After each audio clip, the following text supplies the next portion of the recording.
தேவையான பொருட்கள்: chips 1/4 cup, புதினா இலை 1 கப், வெங்காயம் நறுக்கியது 1/2 கப், வேக வைத்த பச்சை பட்டாணி 1 கப், தயிர் 3/4 கப், காய்ந்த மிளகாய் 1, பூண்டு நறுக்கியது 1, தனியாத்தூள் 1 தேக்கரண்டி, சீரகத்தூள் 1/2 தேக்கரண்டி, மிளகுத்தூள் தேவையான அளவு, எலுமிச்சை சாறு 1/2 மேஜைக்கரண்டி, ஆலிவ் எண்ணெய் 2 மேஜைக்கரண்டி, உப்பு தேவையான அளவு.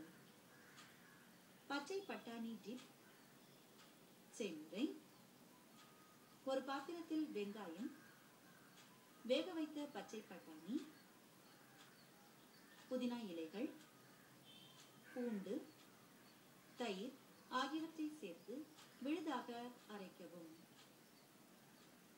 பிறகு அதை ஒரு பாத்திரத்தில் சேர்த்து அதனுடன் தனியா பொடி, மிளகு பொடி, காய்ந்த மிளகாய், சீரகப்பொடி, எலுமிச்சை சாறு ஆகியவற்றை சேர்த்து நன்றாக கலக்கவும்.